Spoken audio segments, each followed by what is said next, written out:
Welcome to the show. This is JP, the Outlaw, the voice that makes them moist. Your favorite color commentator, here to give you my preview and predictions for Money in the Bank.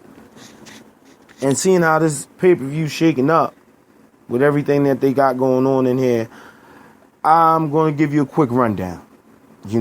Of course, let's talk about the kickoff show. First of all, I normally do the predictions on Saturday. I like to give it a little window where you can, all right, maybe JP was right, maybe he was wrong. But again, I figure early Sunday morning, you guys on your way to work or whatever have you, so on and so forth on this Father's Day, I figure I'd give it to you early morning. 9 o'clock, you're eating your bowl of Cheerios. What's up? JP, rate at your favorite subscription. Plus, I'm on a mission. And I ain't bullshitting. Ha! All rhymed. Anyway, let's start it off with the Hype Bros versus the Colognes. And I had to double check that because it looks like Coons. If you like not paying attention, it's the Colognes. Which used to be Epico and Primo when they used to be the Shining Stars. And since coming to SmackDown, they got a couple of wins under their belt. So, again, for a kickoff show, this is not bad. Of course, Zack Ryder just came back and reformed the Hype Bros with Mojo Rawley, who, again, has won the Andre Memorial Royal Rumble at WrestleMania, which makes no fucking sense because it means nothing. I mean, if it's not promoting the superstar into the next level, then why have it? So, Hype Bros, even though I think I think these two as a tag team are good. Don't get me wrong, Zack Ryder can hang on his own, and Mojo Rawley probably shouldn't have been moved up from NXT just yet. You could have even threw the title on him. Maybe. But I got the Hype Bros winning this one because, again, kickoff show. Again, Zack Ryder just came back, so of course they need a win to give them that momentum going into the tag team division, looking for the fight for the title, if anything. Women's match: Lana versus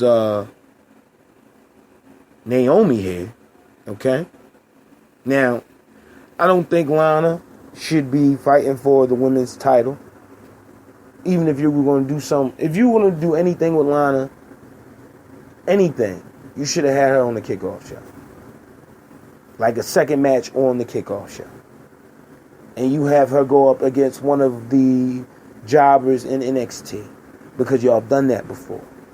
You brought up a couple of cats, had them on an episode of SmackDown before. So you can do it again.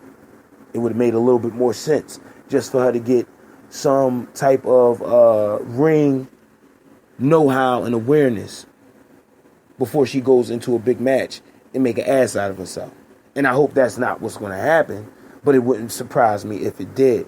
Naomi, of course, is my pick for this match, and it's for the title. Come on. Why would you take the title off of Naomi and give it to Lana? Right. Anyway, tag team match. The Usos versus the New Day. I like the Usos. I like their gimmick. I mean? I like what they're doing with Breeze and Fandango, and I'm pretty sure they'll have some type of Breeze and Fandango segment on the pay-per-view. I'm pretty sure of it. So, that's probably the only reason why they're not on the card. Maybe they're still trying to solve the case for the New Day. Who knows? They may even get used in the tag team segment between the Usos and the New Day. So, just look out for that.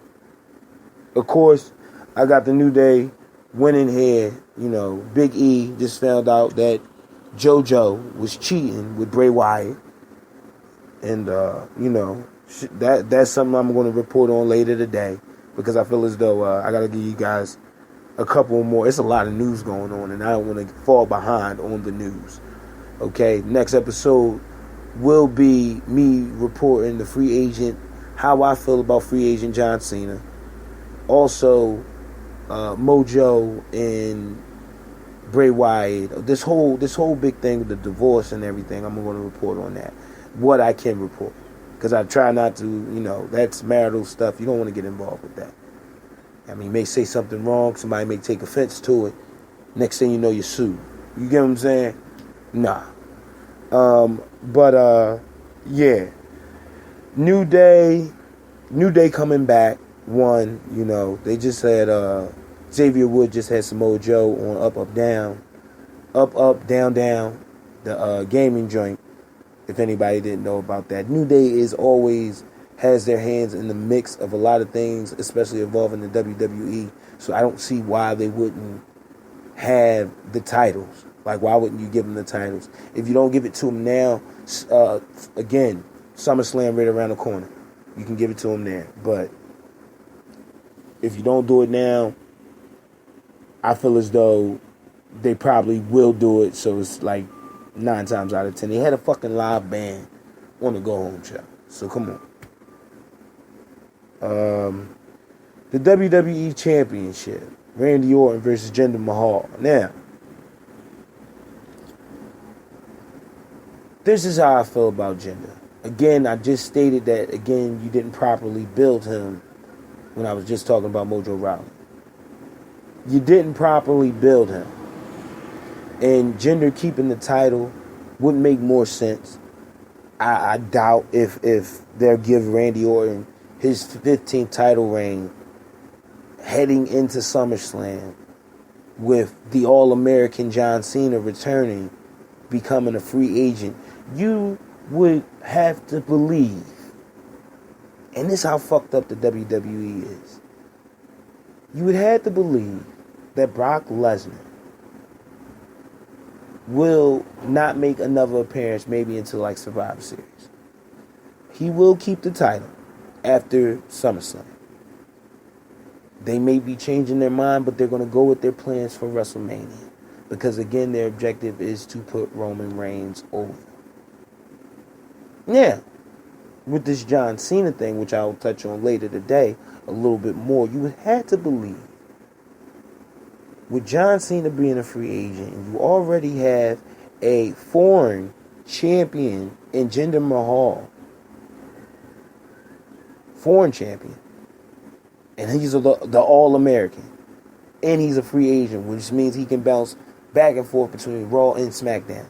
You would have to believe that they're going to put the title on John Cena at SummerSlam.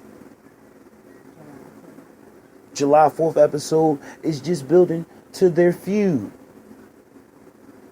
Yes, John Cena is definitely a part of the SmackDown roster, but he's going to walk away the champion at some point, because you have to fill that gap for Brock Lesnar, which would mean that John Cena will be defending on both shows. Now, moving into it again, I've been hearing news that John Cena can go against anybody he chooses. Anybody. That's how this new contract for him is made up.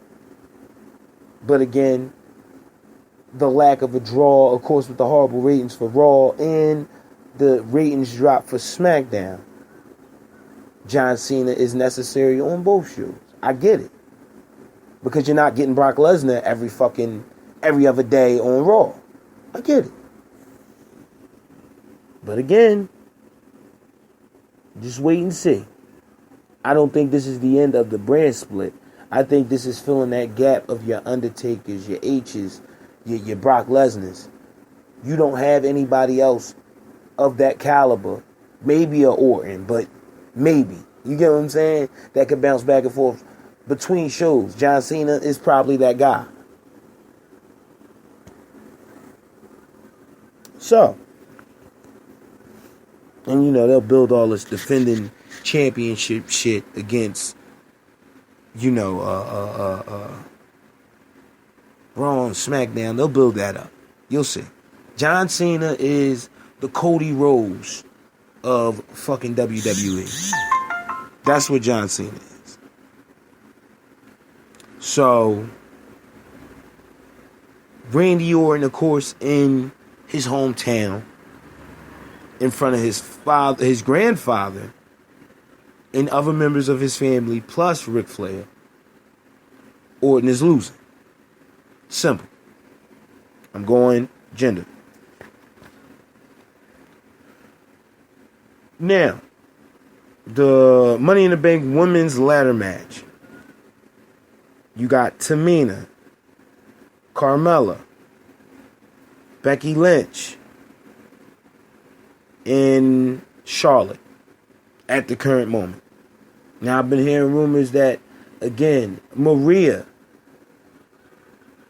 from back in the day, I think she was a mainstay in between like 2000 and up until like 2004. She left for 6 years. She's coming back to the WWE, and she's also bringing Mike Bennett, who is no stranger to the ring, multiple champion in ROH and TNA. So,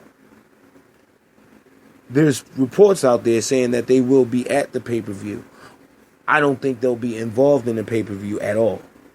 But there are rumors saying that she might be the sixth woman in this match. So, if that's the case, Maria will be my sleeper. If she is the sixth person, and if not, it makes nobody else could get this but Carmella. Like, I could see Carmella getting it. Only because of James Ellsworth, bitch ass. Coming up from under the ring or moving the ladder out the way. Some bullshit. So, Carmella, and my pick to win is Charlotte. Because what else is you going to do with Charlotte? It would only make sense for her to be a Money in the Bank woman. The first ever Money in the Bank winner of the women's ladder match. That would make sense. It's just another accolade to add to what she's already done inside the ring. Tamina just came back. You can't do that with her. Okay, Natty, again, I turn her face. Stop this heel bullshit. I can see Becky Lynch as a better heel. And Becky, you can't do shit with Becky. Nobody likes her on the mic. And then two, I think she's wasting away on SmackDown. She should have got traded to Raw. So, again, my sleepers are Carmella or Maria. If she gets announced that she's in this match, then it's Maria. And who I picked to win this whole fucking thing against Charlotte. Now we get into the ladder match for the men. You have, again, KO, who's already the U.S. champion. Dolph Ziggler. You got Baron Corbin, AJ Styles, Sami Zayn, and Shinsuke Nakamura. Now, I feel as though Nakamura shouldn't be on this match at all. He should be highlighted. Just like you should highlight Lana.